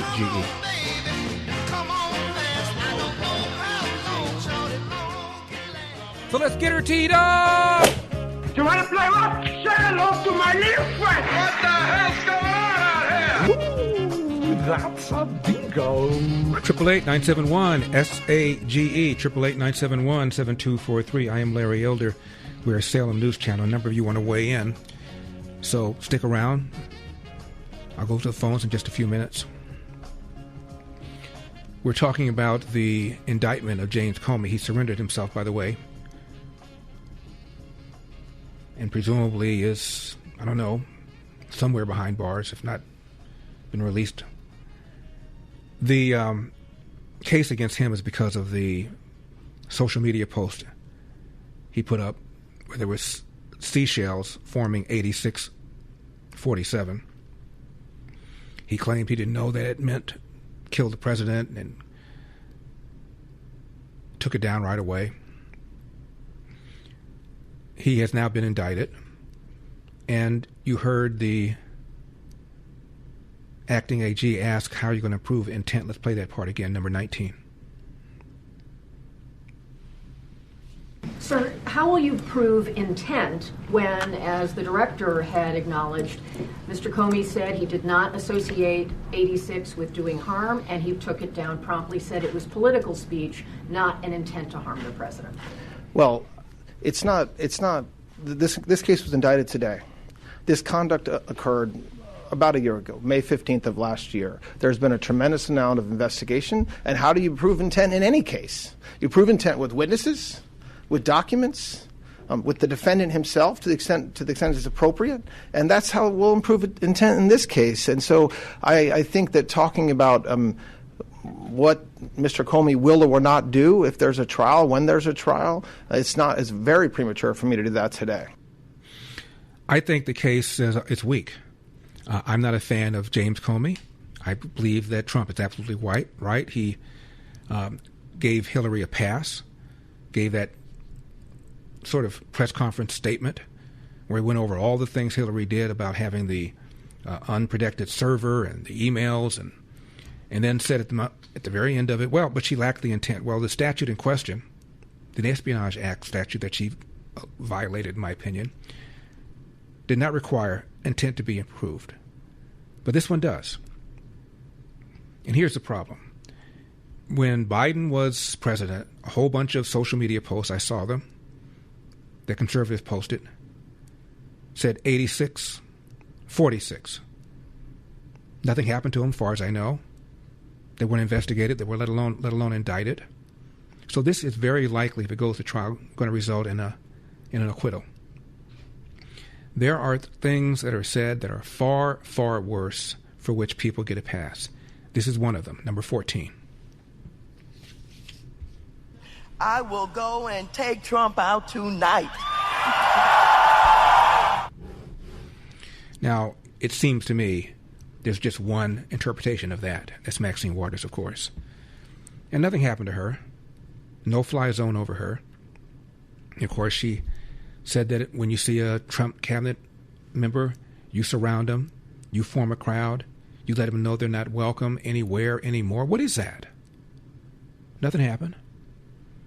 But James Comey, who clearly dislikes Trump, feeling is mutual, sees seashells that spell 8647. He posted on social media, took it down, I think, after a few hours. And, by the way, voluntarily went to the FBI when they asked him to, without a subpoena, and told him what's going on. And he was not charged. He was not indicted. A new AG comes in, acting AG, Todd Blanche, and suddenly he gets indicted. I don't know. It looks fishy, and I don't think it's going to work. I don't think it's going to result in an acquittal. Trump made a statement, certainly, but I don't believe it's going to result in an acquittal. There are a couple of things that Trump has done that I think, or his DOJ has done, that I have issues with. The idea that the former, or the soon-to-be former, reserve chair should be charged criminally for cost overruns. Government spends so much money all the time. Cost overruns all the time. Nobody gets charged, but he did. At least there was an investigation. And one of the Republican senators, Tom Tillis from North Carolina, said, I'm not going to approve your new nominee until that investigation is dropped. And it was dropped. But there are lots of things these people say. When Chuck Schumer threatened 2 Supreme Court justices, you're going to reap the whirlwind, nothing happened to him. Far more blatant threat than what Comey did. So Comey's very likely to be found not guilty if it ever goes to trial, but I don't believe it will. Now, speaking of Trump derangement syndrome, we talked about what James Carville said earlier. Let's play Carville again, number 20. Many times people have criticized me because I've called Trump the MF word, and I've called him worse than that, and I've called him Irish sack, and I've called him Rod, who is Vance's spiritual mentor, and Tucker Carlson, who is a person of some substance in the Republican Party, have both called Trump the Antichrist. Well, even I haven't gotten there. So please all of the people that fight in the street about my name calling, understand this. I have not yet referred to Donald John Trump as the Antichrist. All right? Because I think the Antichrist would be smarter than him. But at any rate, this is what's going on over there. Rod Dreher, who is a much, much, much, much, much bigger deal than anybody realizes, and Tucker Carlson, who everybody realizes is a big deal, have taken to calling him the Antichrist. So I'm just going to keep calling him a muck and not even worried about it. And this is Chuck Schumer, number 25. And as the Department of Homeland Security is still not funded because of the hijinks within the president's own party, Donald Trump has decided to focus on a taxpayer-funded, gold-plated ballroom instead of focusing on these important national security issues. The war in Iran, dangerous for the U.S. The fact that we haven't funded Homeland Security, dangerous for the U.S. Does Donald Trump roll up his sleeves and say, let's solve these problems? No. He's focused on this ballroom, this gilded, gold-plated, taxpayer-funded ballroom, instead of focusing on the important national security issues facing the country. Trump's values are perverse.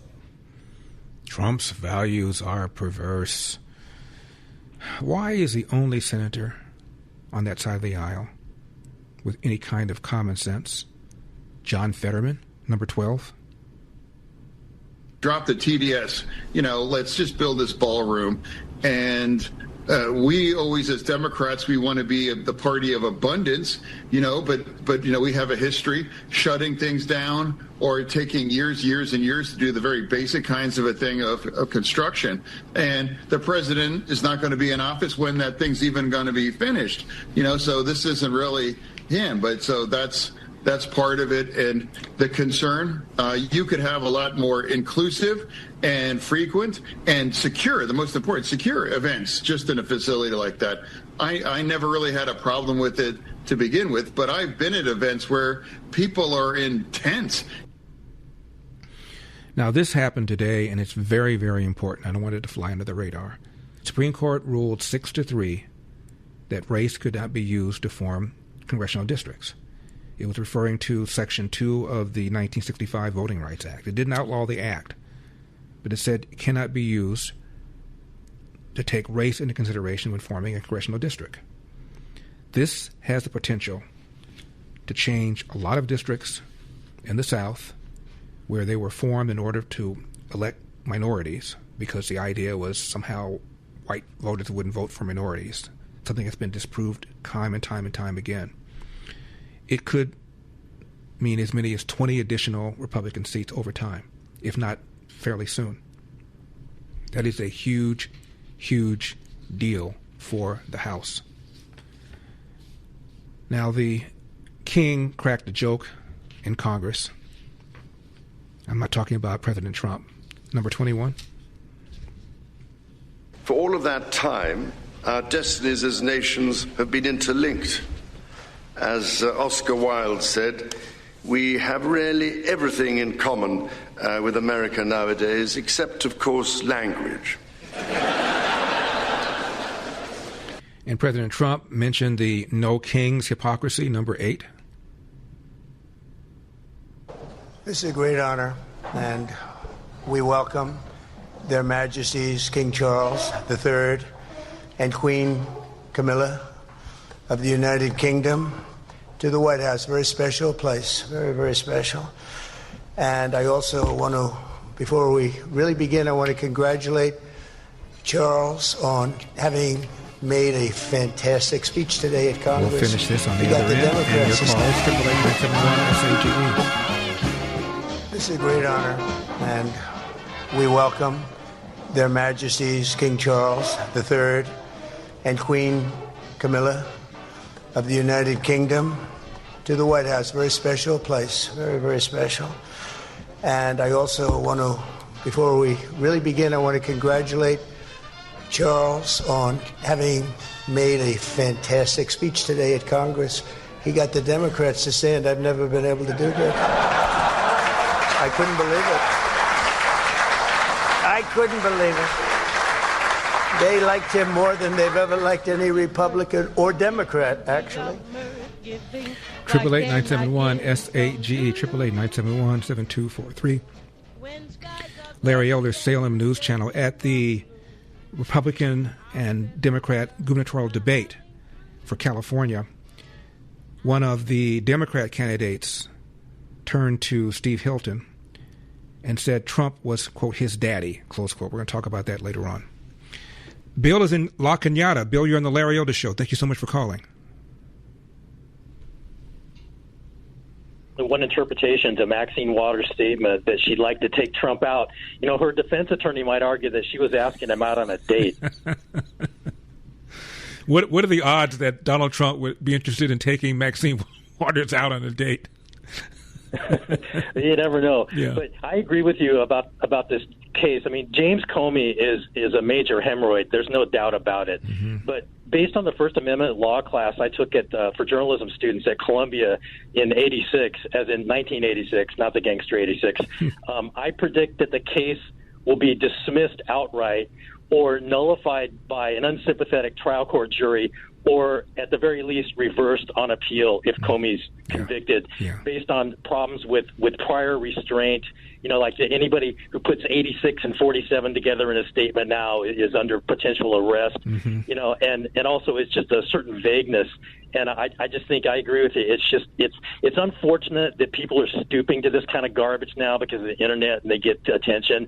But it's got constitutional problems. It's got massive constitutional problems. And as I mentioned, Bill, last 4 years under Biden on social media, because I'm on there all the time, there are all sorts of things, 86-46 referring to Biden. Nobody went to jail. Nobody got prosecuted. Right, and in a free society, that's the kind of garbage that we've all decided we have to put up with until it becomes specific and people start doing stuff. Absolutely. Thank you for the call. Mary is in Wyoming. Mary, you're on the Larry Elder Show. Thank you for calling. Hey, good morning. And I want to start by thanking you, Larry, for being the intelligent, articulate, knowledgeable talk show host. I'm a black woman, 80 years old, so I've lived the civil rights, you know, and the history of this country. And what that woman said to you when you opened the show as far as that letter, so wrong. You are not an Uncle Tom. We thank you for what you do. Mary, I'm sorry. No, go ahead. No, I was going to talk about... I was just going to say thank you. I don't believe that Comey and his cohorts are going to be prosecuted. You have too many activist judges and Democratic jury pools. You are right. This is a weak case. I don't think it's going to work. However, I think that we should think different. Instead of thinking that we're going to get judgment, you know, and, you know, for the prosecutions, to me, a win will be that every time they file charges, the James Comey and his cohorts are going to have to hire a $900 an hour lawyer to defend them. I think we should go for trying to drain their bank account, hit them where it's going to be hard, take away their money. So even the most insufficient charges, jaywalking, dog off leash, you know what I mean? Charge them, make them get an attorney, and drain their bank. Well, Mary, what do you think is going to happen if, God forbid, a Democrat wins the presidential election in 2028? Oh, we know what's going to happen. Yeah. So all I'm saying, I don't know why they don't go. Right. Why they don't go for the 50 vote and start getting these things codified. Right. I'm disappointed that that's not happening. Well, Mary, all I'm saying is if we're that petty, they're going to become even more petty. They already are. You saw this ridiculous lawfare against Donald Trump already over January 6th, over the documents, over the time he said to the Secretary of State in Georgia, find me 11,000 votes, and Fonnie Lewis goes after him on that, and Alvin Bragg goes after him for allegedly violating federal law by characterizing the payments to Stormy Daniels as legal expenses when Hillary characterized paying for that Steele dossier as a legal expense. Nothing happened to her. Then you have this ridiculous prosecutor, AG of New York, Letitia James, running to get Donald Trump and somehow files a lawsuit against him for allegedly inflating the value of his properties to get loans when the banks weren't even complaining. They're already that shallow already. So imagine what doing this just to make sure that somebody pays legal expense will do for that side. So I just don't believe that this case has any real merit. I'm surprised it was easy to get an indictment from a grand jury. You heard the old line. You can get a grand jury can indict a ham sandwich, but getting a conviction is a whole different ballgame. And Bill from La Cañada might very well be right. I can see a judge throwing it out, giving a directed verdict after the case is after the prosecutor has presented its case, and in the event that he gets found guilty, if it goes that far, I believe there's a good chance it'll be reversed on appeal. So for all those reasons, I think it was a bad idea. Anyway, thank you very much for the call. I appreciate it. Greg is in Fountain Valley. Greg, you're on the Larry Elder Show. Thank you for calling. Hey, good afternoon, Larry. Afternoon. As far as the Comey indictment, I wanted to bring to your attention, because I hadn't heard many people talk about it, except for Jack Posobiec on his show today. He was talking about the Instagram post right before the 8647 post. And he says, regarding intent, the Instagram post that Comey put up right before his 8647 post on Instagram, it showed Comey sitting on the beach reading a book. He was reading his own book, which was a book on assassinations that he wrote. And so I wanted to get your thoughts on that, because I don't hear a lot of people talking about that post right before the Instagram post that is all the hype is about right now. Well, it's a good point, Greg. And I've not read the indictment, but I suspect it will be in the indictment. But it still won't get you to the point where you need intent. Reading a book on presidential assassins that he wrote himself, and then 8647, it just doesn't get you there. There's too many different ways he can explain his way around this. Don't forget, the burden of proof is really, really high in a criminal case. Beyond a reasonable doubt and to a moral certainty. It's a tough putt. Do I like Comey? No. Do I like the idea he's squirming a little bit? Absolutely. Do I think him as somebody who tried his best to make sure that Hillary Clinton was elected? Absolutely. And the collusion stuff that he was involved in? Hideous. But this is not going to stand. It'll be dismissed, or he'll be found not guilty. We come back. Steve Hilton.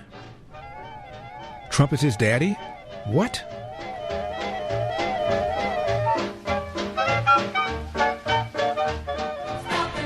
Triple 8-971 SAGE 888-971-7243. I am Larry Elder. We are Salem News Channel. Sam is in Minneapolis. Sam, you're on the Larry Elder Show. Thank you for calling. Do we have Sam? Hello. Hello, Sam. You're on. Hi, Larry. Thank you for taking my call, sir. My pleasure. You were talking about Elon Musk earlier. Mm-hmm. And he can't be president because he wasn't born in the U.S. Correct. You're a lawyer. Can he be vice president? No. VP, like the president, has to be a natural-born citizen. What about... what's the third position? Secretary of State? Oh, yeah, he could be Secretary of State. We've had a number of them that were born outside of the country. Madeleine Albright was from, I think, Czechoslovakia, and Kissinger was from Germany, and Mika Brzezinski's dad was from Poland. So we've had secretaries of state that have been born outside the country. Sure. So not to ruffle any feathers, but theoretically, couldn't he become president in certain circumstances? You mean if, God forbid, something happened to number one, number two, and Speaker of the House? God forbid, or they step down in absolute God forbid. Yeah, but, of course. That's an interesting question. I don't know the answer to that, but I still think that the Constitution creates a problem for it, since it says you have to be a natural born citizen to be president or VP. So I suspect it would create some sort of issue. The next person down would then be the president, not that person. Thank you very much for the call, though. I appreciate it. Brian is in Corryborn, Indiana. Brian, you're on the Larry Elder Show. Yes. How you doing, Larry? I'm doing well. Yeah. I was wondering about Jerome Powell's position. How can he be nominated out, or his time's up, and be left in position where he can still stay?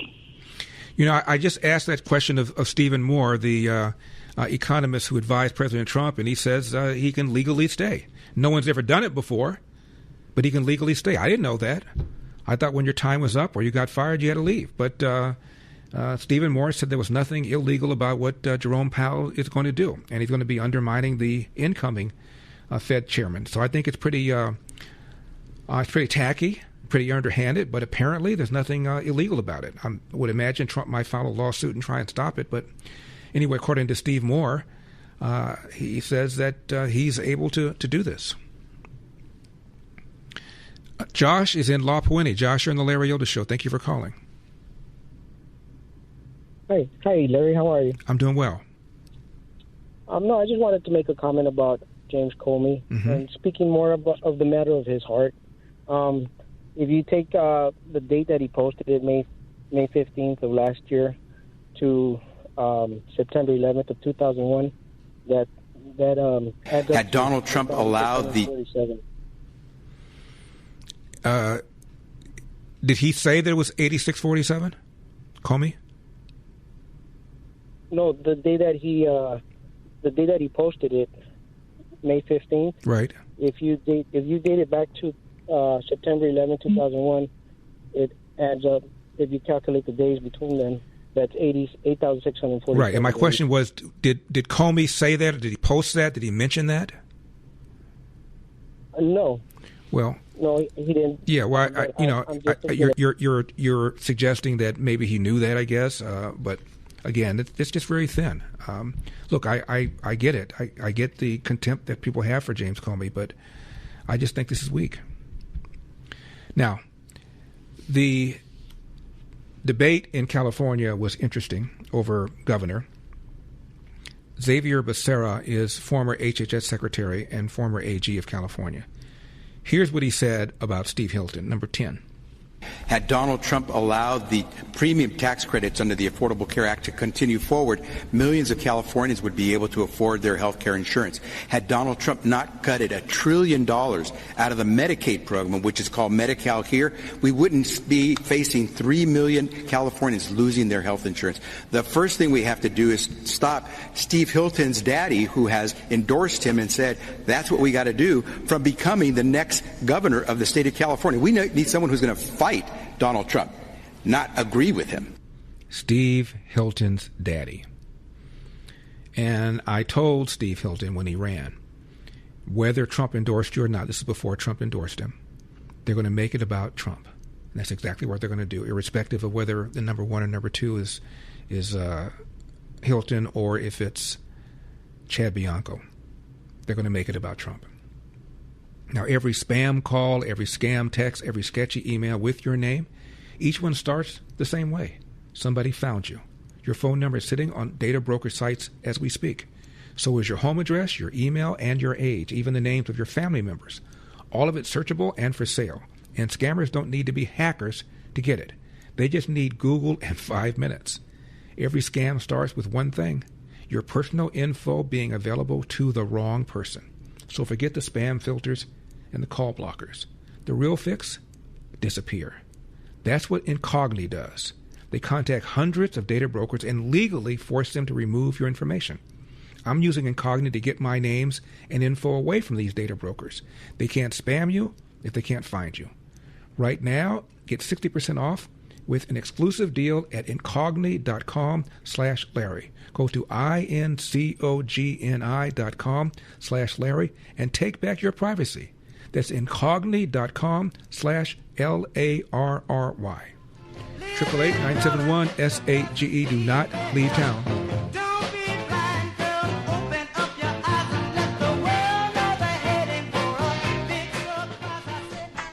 888-971-SAGE, 888-971-7243. Larry Elder, Salem News Channel, coming to you from the Relief Factor studio. Don't forget your Relief Factor, 800-4RELIEF, 800 the number 4RELIEF, or ReliefFactor.com. That's ReliefFactor.com.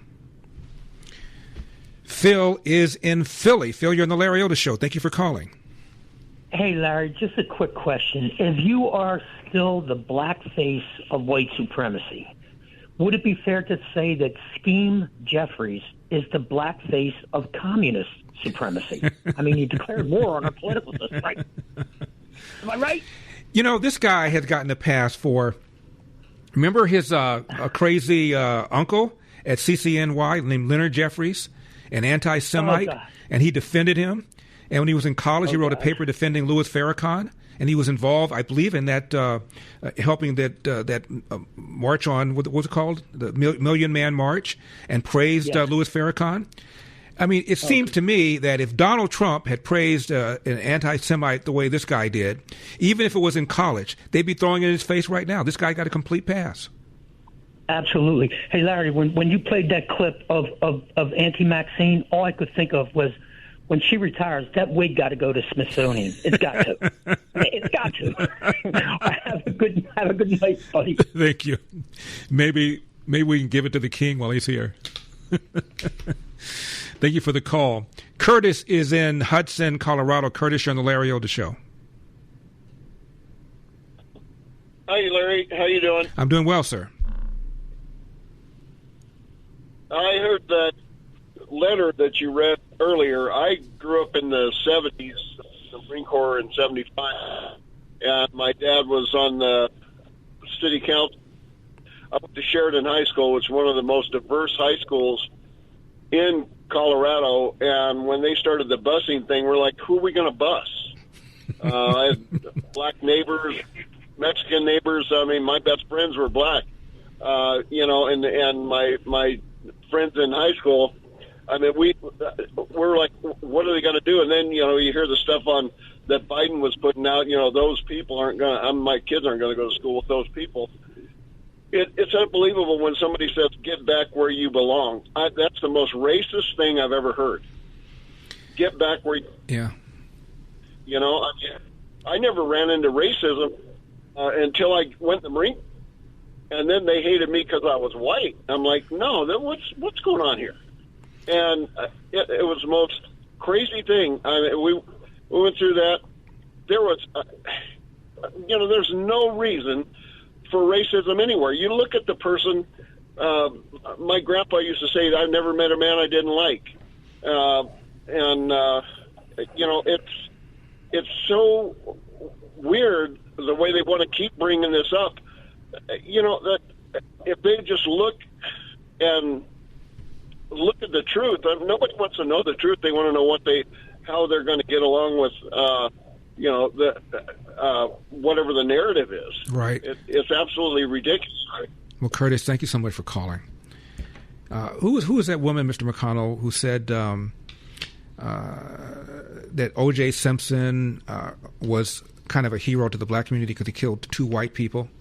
And until we have a conversation about race, we're always going to have these problems. We played it a few days ago. If you can find it. I mean, are you serious? Nobody ever said racism is gone forever. It'll never be gone forever. It's always going to be bigots.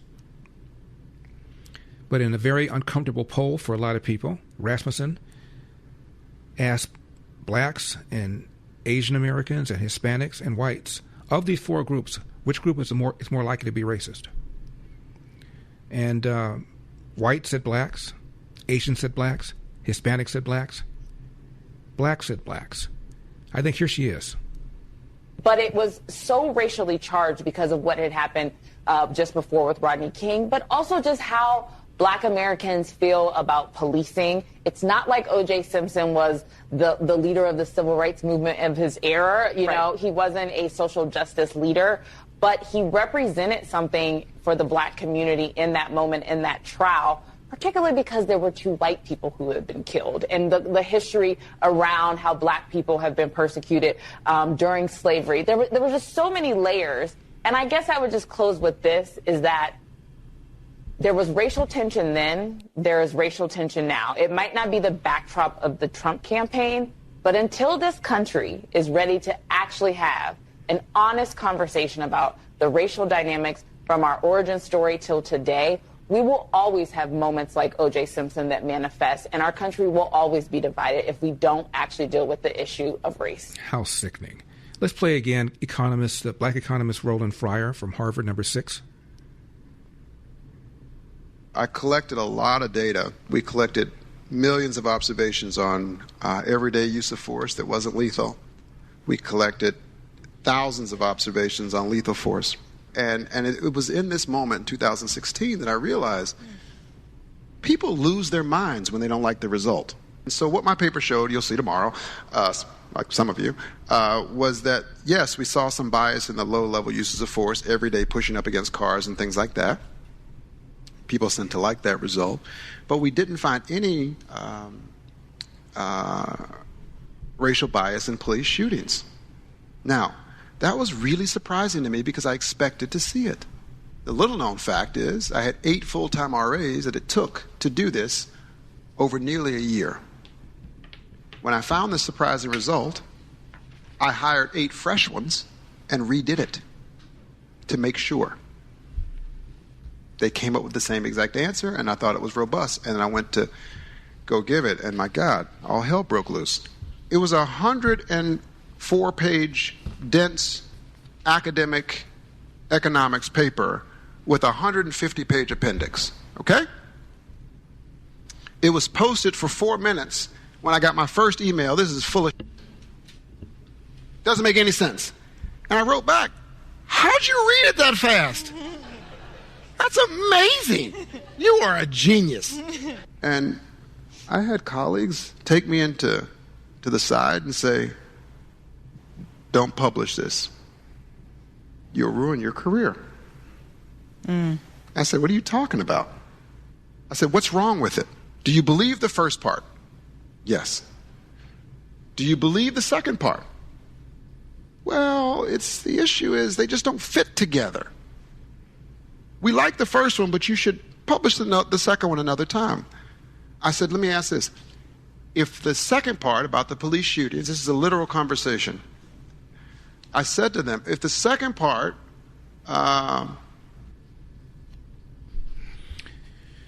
life, liberty, and the pursuit of happiness. These words weren't written for history books. They're written for you. But it's hard to pursue happiness when pain is part of everyday life. Relief Factor was created to help people address inflammation, one of the most common causes of ongoing aches and pain from aging, overexertion, and daily living. It's a 100% drug-free, research-based formula that works through multiple metabolic pathways to support comfort and mobility.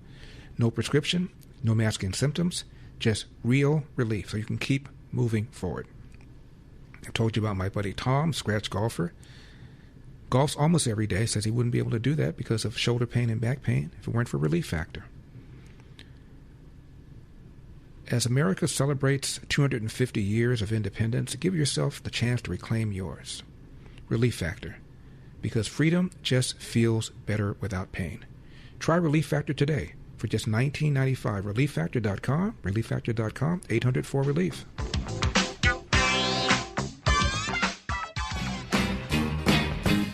Sometimes I feel I've got to 888-971 SAGE 888-971-7243. I am Larry Elder. We are Salem News Channel.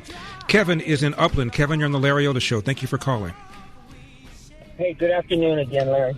Afternoon. Larry, I would just like to point out that, in New Hampshire on December 16th, 2023, when Trump said that Africans, South Americans, and Asians are poisoning the blood of America, we could start with defining racism. We could look it up in Webster's dictionary, And you know the definition, I know the definition, but that defines racism, that statement alone. And there are several statements, not just one or two or three or four, several statements that Trump has made that are just straight up racist. And I believe he believes that black people that come from Africa are poisoning the blood of America. I believe that he believes Asians and brown people from South America are poisoning the blood of America. I believe he really believes that because he said it from his heart. Kevin, I hear you. Kevin, during the Obama administration, he once said, if everybody in the Middle East thought the way Scandinavians thought, we could solve the problem. Nobody seemed to have a problem with that. And as I said before, Biden has made racist comment after racist comment and it's gotten a pass. Finally, let me just say this, Kevin. I've been to Mar-a-Lago several times. There are hundreds of people who work there. A large number of them are, quote, people of color. And I've spoken to a number of them, dozens of them. And they all say the same thing. They love working for this man. They've all met him. They love working there. How long have you been working here? 10 years, 7 years, 15 years, 5 years. I was lucky to get the job.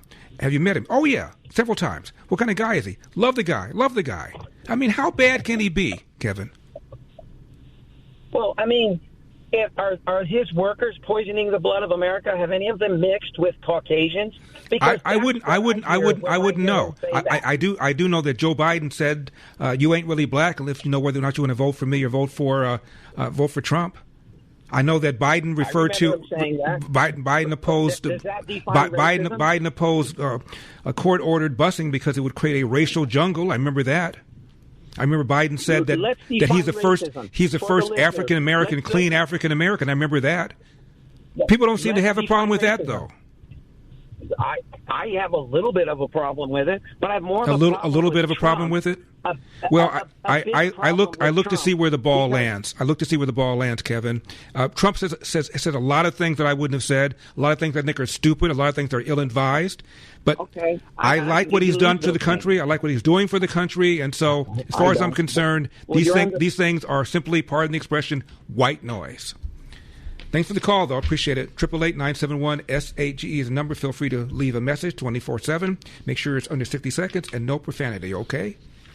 I will talk to you tomorrow. God bless. What can I say? Mambao. The mic has been dropped all across America. That's enough. Put down the mic. The Larry Elder Show.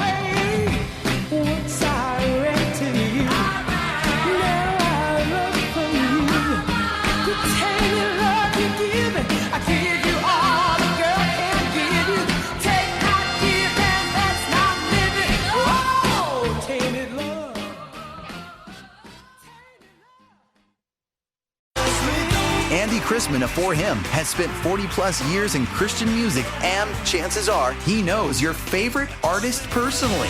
Now he's bringing you their stories. I'm Andy Chrisman. In his new podcast, 1 Degree of Andy, he sits down with the voices behind the songs for real, honest, and faith-filled conversations you won't hear anywhere else. That's a great question. If you love Christian music, this is your backstage pass. The 1 Degree of Andy podcast. Listen now to 1 Degree of Andy wherever you get your podcasts.